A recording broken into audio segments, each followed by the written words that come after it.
I'm Julia Coleridge. I'm running this next special election. I was wondering if maybe you'd take a look at this, see my stand on the present news. Have a good day. It's very difficult for me to stand here and tell you that I'm conceding this election to Thomas Meucci. He is ahead by a clear margin, and I do wish him every success. I don't know how to tell you how grateful I am to you for your support, your loyalty, and your hard work. I think I would like to start by mentioning a couple of names. Yes. The plane's been serviced. We can leave at any time. Does Joe know that he's not traveling alone? Not yet. What have you learned about this emergency of his? The calls came from a member of his ex-wife's family. Yes, I thought as much.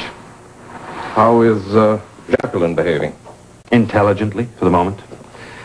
I thought we'd let Joe do whatever he feels necessary for the time being. This should give us enough time to find out if the alliance is dangerous. Then we'll proceed as planned. Yes. We'll start at the edges with the girl's family. We'll start with 3 doctors. One of them is heads neurology at Riverside Hospital. Dr. Burlak? But he's not a relative of the Ryans. No, but he's had connections with them. Oh. Right now he's heading a major fundraising campaign for the hospital. The other 2 work with him. One is Siobhan's brother, Patrick. The other one is a Coleridge. I'd like to see a profile check and research on all 3 of them. Then I thought we should come up with a charitable proposal, say, a new wing for nuclear medicine. The Dubujak wing? Oh, it needn't be named after me. But it should provide us with an excellent write-off, don't you think? Of course.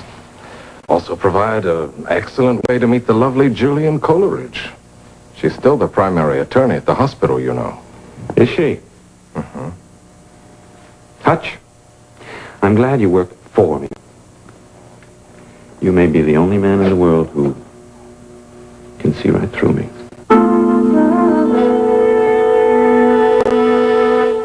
Morning, Doc. Care to kiss the bride? You did it! You made it legal! Oh, finally! Congratulations! Congratulations. How do you like that, huh, man?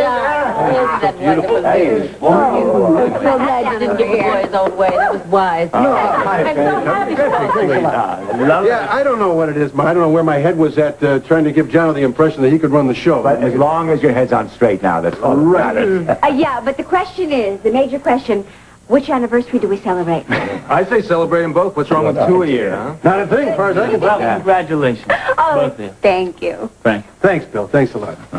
Hey, Ma, listen, I know it's awfully early in the morning, but I think we have enough here for a party. What do you say? We don't have to have a cake or anything. You could just make up a new batch of scones. Well, I'll get started on them right away. It'll be good to have something to celebrate. Hey, wait a minute. What's going on?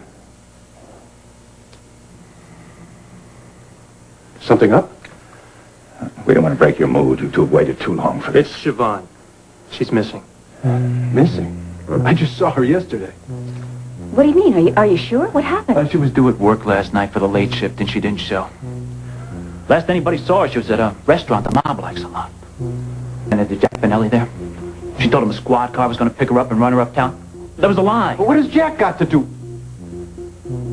Oh, no, Dad, did you let him in on this whole story, too? Is anybody going to let me in on it? All I know so far is that Joe Novak is back in her... No, he's not, Daddy. He's not back in her life. He's over in France, and he's going to stay out of her life so that he can save it. He's not in France anymore. Dodge just called him. He's on his way here now. Oh, no. Why? Why? Because Siobhana's gone, what, maybe 8, 10 hours? She's not at her apartment. She lied to Jack, and she's still got some fool notion she's got a future with Joe. So you saw Red and she took off, huh? Look, Doc, for your information and everyone else's, Siobhan told me she needed some time to make some decisions about her life. And then maybe she would drop out of sight for a day or 2. By way of a mob restaurant? Without giving notice to her superiors at work? Yes, if she was mad enough, she might do that. But why did you call Joe? If he shows up and butts in, that means he's broken his promise to the mob and they're liable to wipe them both out. Heavens. Wait, Bill. You told me to call her. So help me, if I sign my daughter's All right, death Johnny, all warrant... right. I didn't want to come out with this. But if Siobhan's done what I think she has, they could have taken care of her both already. And if they haven't, the only one with any power to save her is Joe. See, Frank, the word I got was she's seen his cousin, Laszlo. Now, Laszlo has some loyalty left to Joe, or he wouldn't bother seeing her at all. He's also very fond of his own skin, and he knows Joe would kill for your sister. Because he did it once before. I'm gonna do you a favor, for Joey's sake. You'll take me to Brun? I'll forget that you ever asked. I'll tell the higher-ups that you wanted to know if Joey was safe and alive, and that I told you that he was dead. And you're sad, but satisfied.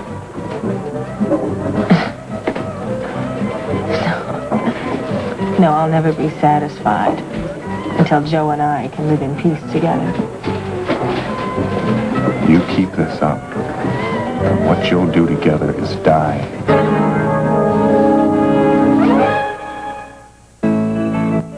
This is David Hartman. Tomorrow on Good Morning America, we'll cover President Reagan's meeting with the Chinese premier. We'll also have some affordable and not so affordable fur coats for women. This week, Kathy Lee Crosby and Boy George on Good Morning America. Tonight, following that's incredible, a father's love crosses the line into the forbidden in Something About Amelia, an ABC theater presentation. Parental discretion advised.